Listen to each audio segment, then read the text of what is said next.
Not all of Middle-earth's mysteries are a side effect of the massive undertaking that was Tolkien's world-building. No, some of it was done on purpose, and there is no greater example than that of the Dwarves. They are a naturally secretive and aloof race. We know little of their language, we only know the name of a single female dwarf, and we don't even know their true names. The names they use are just adaptations using the Northman language.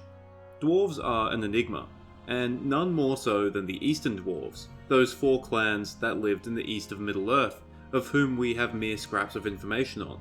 So in this video, who were the Eastern Dwarves, and what happened to them? For those who aren't aware, there are 7 Dwarven clans in Middle-earth. 6 of them were grouped in pairs, whilst the final and most important group dwelt alone. This group, of whom most named dwarves belong to, are the Longbeards, known commonly as Durin's folk. These are the dwarves who would found Khazad-dûm and eventually other realms such as Erebor and the Iron Hills. The 2 other clans that play a reasonable role in events in the Westlands are the Firebeards and the Broadbeams, who dwelt in the cities of Nogrod and Belagost in the Blue Mountains. We're not sure which city either group belonged to. Many of these dwarves actually merged with the Longbeards at the beginning of the Second Age and were probably indistinguishable. The other 4 clans are identified by name only. They are paired as the Iron Fists and the Stiffbeards, and the Blacklocks and the Stonefoots. These 4 clans dwelt in the east of Middle-earth. The exact locations are unknown. Many fans believe they might have dwelt in Oricani, the distant Red Mountains, but this is never stated. And apart from their names, and that they dwelt in the east, not much else is ever stated about them. If we want to learn more, we have to start digging. The first mention of the Eastern Dwarves comes with their interaction with the newly awakened men in the First Age.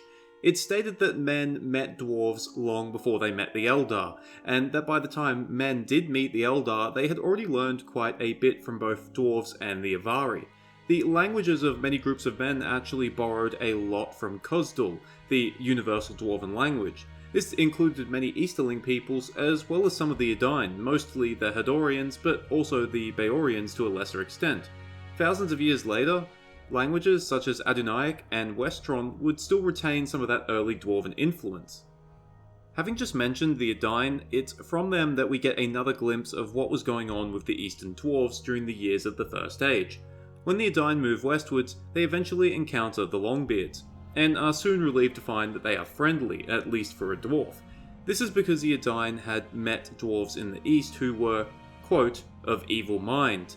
Tolkien would also leave a note that would say, alas, it seems probable that, as men did later, the dwarves of the far eastern mansions and some of the nearer ones, came under the shadow of Morgoth and turned to evil. So if the Edain are to be believed, which I think they should be, they had a mixed encounter with some of the eastern dwarves. Clearly, they were at least friendly enough with some of them to make basic advances in civilization and linguistics, but they also clearly had bad encounters with them too.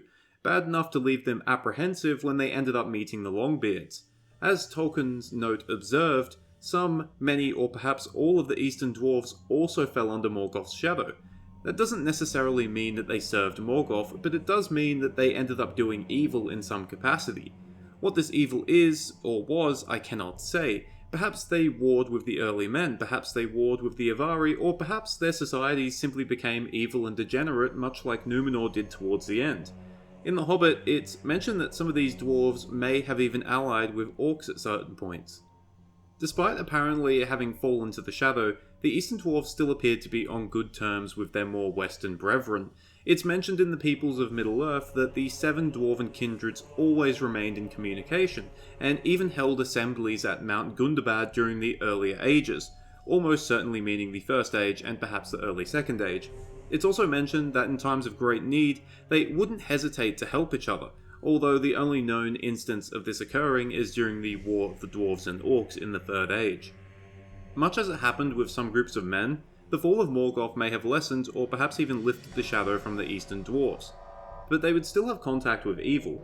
Sauron was active in the east of Middle-earth for most of the Second Age, and it's highly probable that he interacted with the Eastern Dwarves. One example is when Sauron gave the 7 Dwarven rings away, presumably to the leaders of each Dwarven clan. Each Dwarven clan's ring of power would serve as the foundation for great hoards of riches and wealth. These were known as the Seven Hordes of the Dwarf Kings. It should also be said that Sauron wasn't the only major force active in the East during this time. The Blue Wizards were as well. Tolkien's later notes on the Blue Wizards suggest that they had some level of success in weakening Sauron's hold over the Eastern lands, especially around the time of the War of the Elves and Sauron. It's possible that the Eastern Dwarves were actually targeted by the Blue Wizards, and that might have helped them turn away from the evil that Morgoth laid upon them. Our next mention of the Eastern Dwarves doesn't come until the end of the Second Age.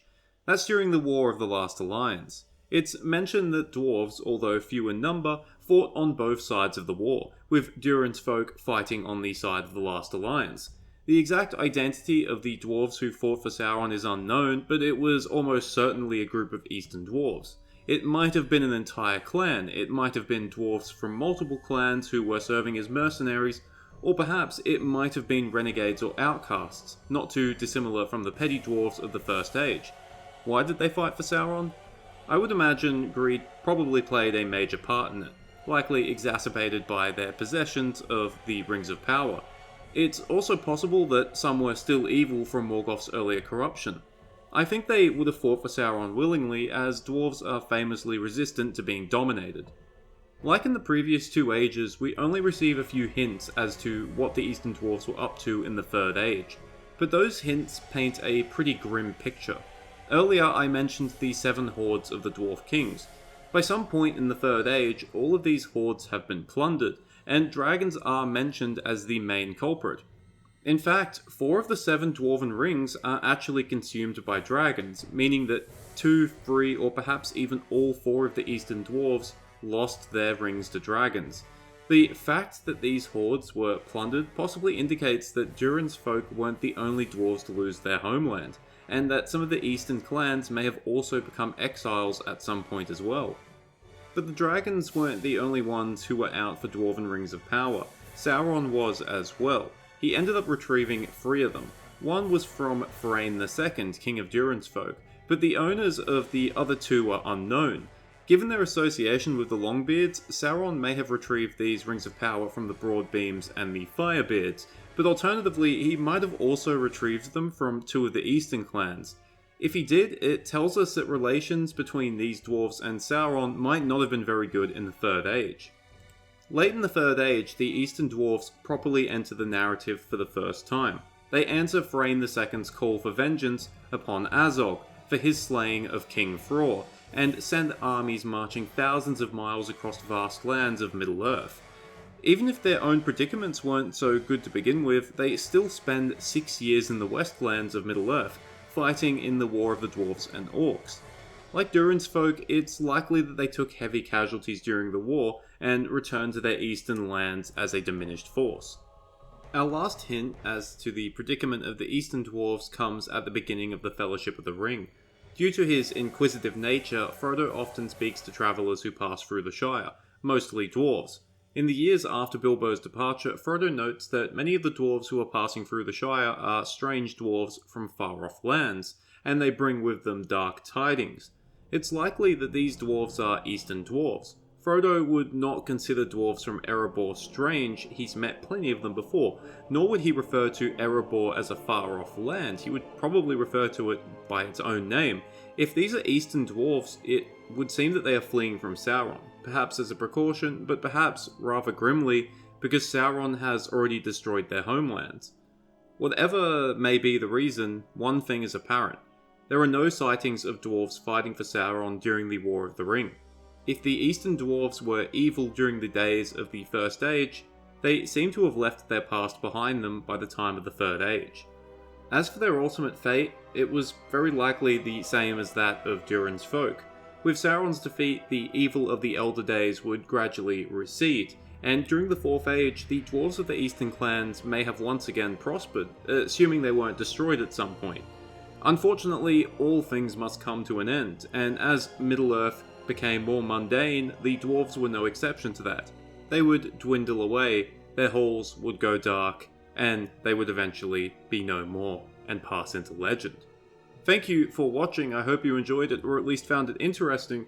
Many of the clips I used in this video actually came from LOTRO's latest major update, that's Lord of the Rings Online, where you play in a flashback of the War of the Dwarves and Orcs. The Eastern Dwarves actually appear in that update under different names because LOTRO can't use them, and I have to say that I absolutely loved the aesthetic of them. There's also some cool lore that the writers came up with. If you're interested, you can check the LOTRO wiki and find it there, or better yet, play the game.